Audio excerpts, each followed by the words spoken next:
কক্সবাজারের second part নিয়ে চলে আসলাম। সেকেন্ড পার্টে আমরা কি করলাম, কতটা এনজয় করলাম, সবাই মিলে কোথায় কোথায় গেলাম, আর কি খেলাম, কিভাবে পিকচার তুললাম, সব কিছু নিয়েই থাকছে আজকের ব্লগ। সো হ্যালো এভরিওয়ান, আসসালামু আলাইকুম। কি অবস্থা সবার, কেমন আছেন সবাই? এই যে দেখেন, সুমন আম্মু আমাকে নিয়ে কিছু রিলস বানাচ্ছিল, তারপর মামি আর মামার কিছু কাপল ভিডিও নিচ্ছিল, রায়ান। সব কিছুই আমি ক্যাপচার করতেছিলাম। সরি, ফার্স্টে বলে দিচ্ছি, আমার ভয়েস নিয়ে কেউ হাসাহাসি করিও না, আমি অনেক বেশি সিক। তারপরও ভাবলাম যেহেতু ব্লগ করি, ব্লগ না দিলে আবার পেজে প্রবলেম হবে, সো এই জন্য আমি ব্লগটা দেওয়া। তারপর এই যে মামা আর সুমন মানে শ্বশুর জামাই মিলে কিছু ভিডিওস নিচ্ছিল। তারপর আমি, মামি, আম্মু আমরা নিজেরা কিছু ভিডিও নিচ্ছিলাম, যেহেতু আমরা মামি আম্মু আমরা তিনজনেই ভিডিওস বানাই এই জন্য। তারপর এই ভিডিওটা তোমরা অলরেডি দেখে ফেলেছো। তারপর মামির কিছু রিলস আমি নিয়ে দিচ্ছিলাম, কত সুন্দর হয়েছে না ভিডিওটা। আমার আম্মুর এই ভিডিওটা আমার খুবই ভালো লেগেছে।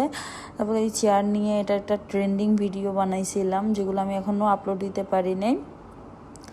তারপর সন্ধ্যায় আমরা আবার ড্রেস চেঞ্জ করে ফেলেছি। ড্রেস চেঞ্জ করে একটা 3 পিস পরেছি, একদম মানে একদম কমফোর্ট ফিল করতেছিলাম এই 3 পিসটা পরে, খুবই ভালো লাগতেছিল।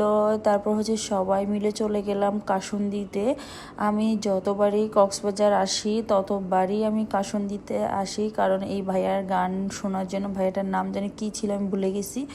মানে আমার এখানে খুব ভালো লাগে গান শুনে শুনে, একদম লাইভ মিউজিক শুনে নাস্তা করাটা না আমার কাছে বেশ ভালো লাগে। তো সবাই মিলে চলে আসলাম।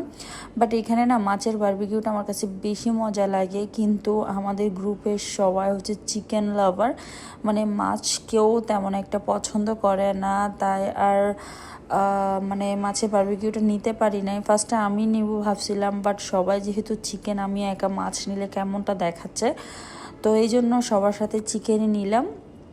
তারপর এই যে কিছু ভিডিওস আমার জামাই আমাকে নিয়ে দিচ্ছিল, এত বাতাস ছিল, অনেক বেশি ভালো লাগতেছিল এই বাতাসের মধ্যে।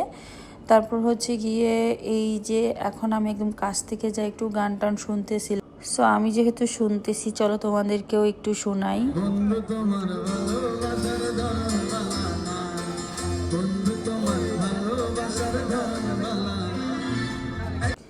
গান শুনতে শুনতে এদিকে আমাদের মানে নাস্তা চলে আসছে। এখানে আমরা চিকেন, তারপর মানে সস টস, পরোটা, নান এগুলাই নিয়েছিলাম। যারা নান খাবে তো নান খাবে, যারা পরোটা খাবে তো পরোটা খাবে। ওদের সব কিছুই না আমার কাছে বেশ ভালো লাগে, ওদের খাবার অনেক বেশি এক্সপেন্সিভ। সেদিন না আমাদের মানে অলমোস্ট নাস্তার বিল আসছে মেবি 8,500 কি 9,000 টাকা।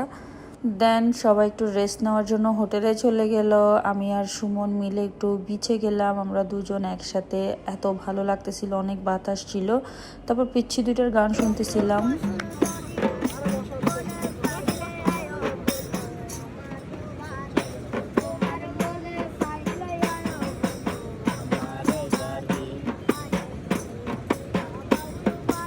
প্রায় 1টার দিকে আমরা একটু ডিনার করতেছিলাম, হালকা পাতলা একটু খাওয়া দাওয়া সবার জন্য, মানে যাদের খিদে লাগছে তারাই বেসিক্যালি খাচ্ছিল আর কি। সো আজকের ব্লগটা এখানেই শেষ করতেছি। সবাই ভালো থাকবেন, আল্লাহ হাফেজ।